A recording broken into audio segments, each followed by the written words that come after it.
So a man who believes the earth is flat is about to win the MVP in year 2017. I don't have much to say about that, other than whoever thought education was vital to success was ironically a dumbass. Now, that is a pretty firm belief on my part. I mean, I've pretty much just declared Kyrie the MVP about, what, a whole year before they actually announce it? Literally, preseason hasn't even started yet. But I personally love predicting the MVP before the season begins. And I'd like to say, I have a solid prediction record of 0%. I have legitimately never predicted the MVP correctly. But this time is different. There's 3 things that must be in your favor to win the MVP. Narrative and storyline, stats and performance, and team record. Those are 3 things that must be analyzed in detail, but the most important factor of all is Kyrie Irving's hairline. This should just automatically declare him most valuable. If we followed the hairline law, Kyrie and Paul George would just exchange MVPs for the rest of their careers.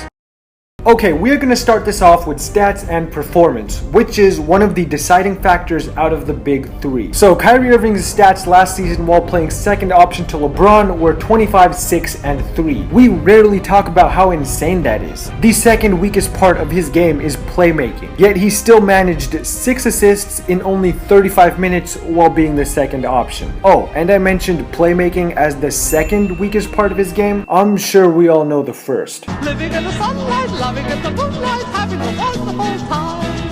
Having got a lot, I don't need a lot, coffee's only. But like I said, 25, 6, 3 with LeBron. So now that he's going to be an unquestioned first option, I don't think it's crazy for me to believe those stats are going to jump up to like 35, 10, and 10. Please tell me I'm not crazy for that. Am I the only one?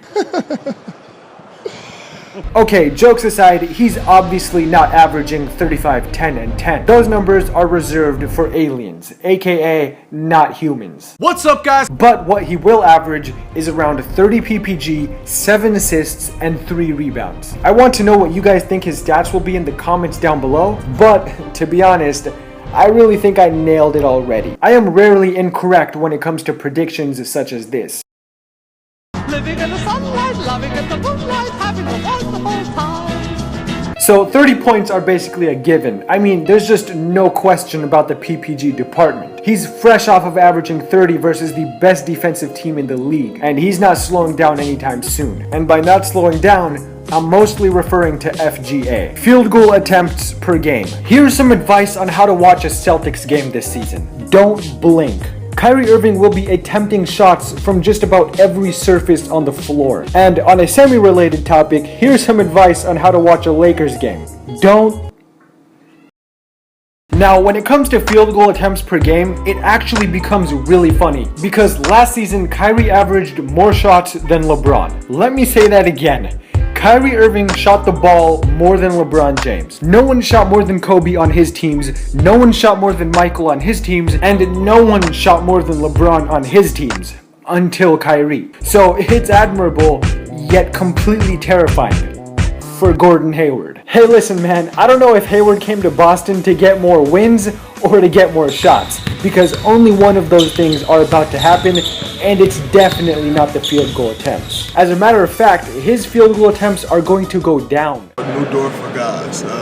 He gave guys a voice, willing to use that voice. And I'm not even sure at that time he knew what he was doing, because there was so much backlash with it and all other things, but it really opened up new doors for guys. Maybe he did know what he's doing, I don't know. But like he did something special for guys around the NBA, to, like you said, to take your career in your own hands and go where you fit, you want to go.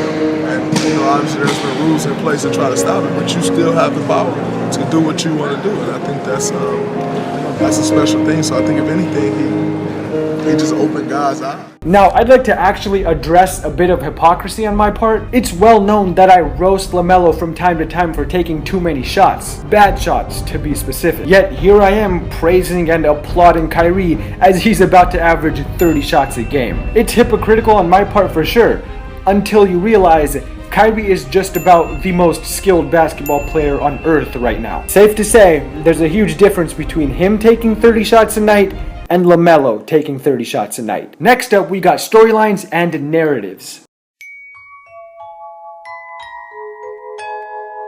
Sometimes you gotta look at the NBA like one big storybook that has many chapters. Some chapters are rigged, some chapters are also rigged, and some chapters are non-existent. But back on topic, Kyrie has his own narrative going for him right now, and it's a idiot narrative. I'm baffled. You left the best player in the East, you left the best team in the East, and you left basically unlimited chances to go to the finals. This wasn't a business decision. He's not getting more money playing for Boston. This wasn't a winning decision. He's not getting more wins with Hayward than he would with LeBron. This was a shot attempts decision. But even then, like I said, he averaged the most shots on the team when he was with the Cavs. So this just makes no sense at all.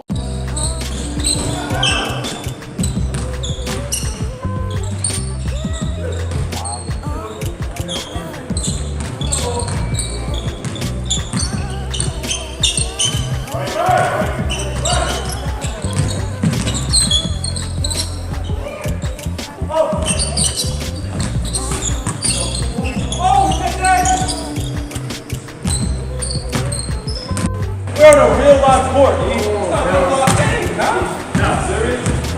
Yeah. Okay, alright, y'all keep tossing back and forth. I'm gonna hold the ball. Back. Nigga, bro, stop turning the ball over.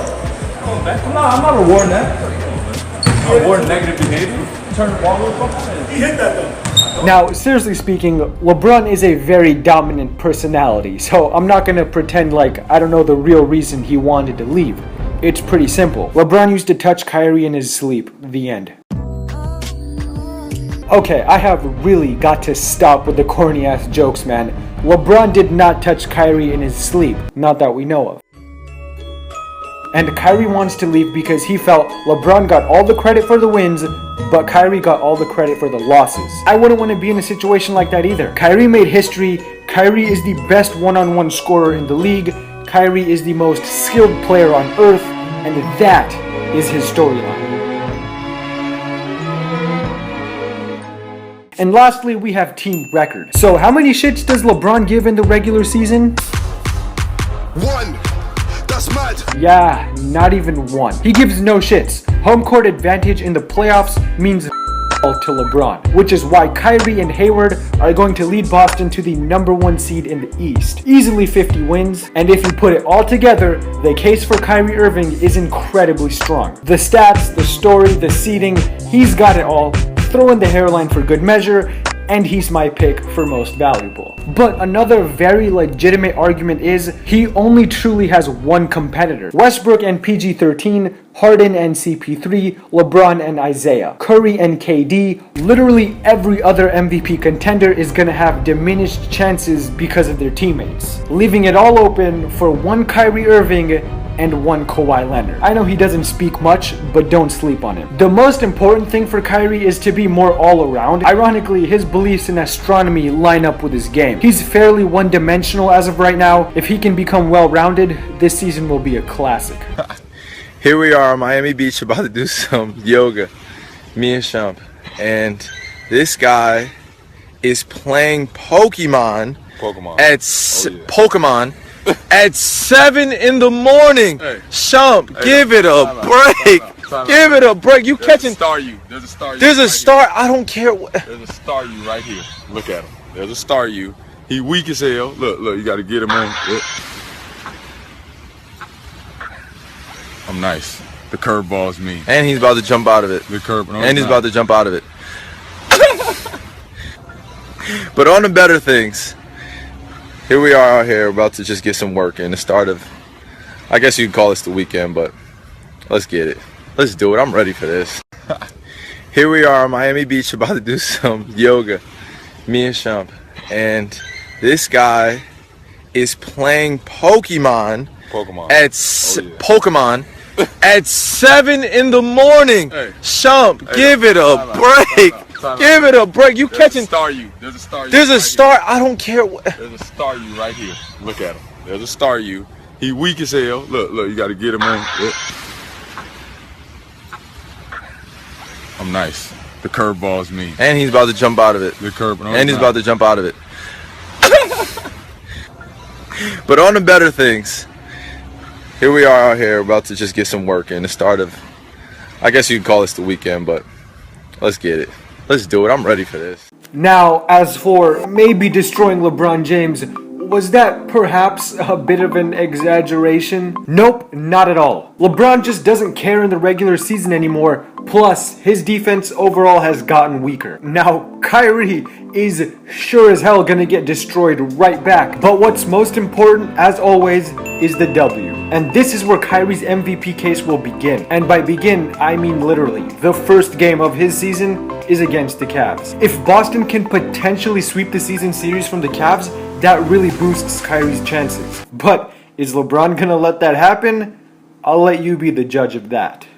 The Cleveland Cavaliers were offended by Steph Curry's little air doo-doo during game 3. They didn't like his antics. So what y'all gonna do? How you gonna fix it tonight? Huh? What are the Cavs gonna do to get back at Steph Curry? You guys gonna kick their asses? You're gonna come out with a sweeping performance? I don't think the Cavs are gonna do any sweeping performances. I think it's over, fuckos. Fucking Cleveland Cavaliers. You guys are something else, man. You took offense to Steph Curry's celebration. Why don't you take offense to the fact that your coach wears suits to the finals that are 3 sizes too big? Take offense to that. I'm offended by that personally. Taking offense to shit. Now you take your big 3 and you stuff it right the fuck up your ass, you big 3. You ruined the NBA, you fuck. Motherfucker. You ruined the NBA, you fuck. Yeah, you hurt my. Yeah, see, Philly's in the house. Alright, I'm in San Fran for game 5. It's going down tonight. Alright? We got the fucking plunger out for you tonight, you cocksuckers. Alright? You clogged up the toilet, we're gonna clean it up. You dumb fucking Cleveland Cavaliers fans, I'm gonna explain to you today how you could be a Knicks fan, fuck with the Warriors, and still hate Cleveland all at the same time. It's my right. It's the First Amendment, you dumb fucks. We're draining the swamp tonight. Clean the city up. Oh, no. You're littering.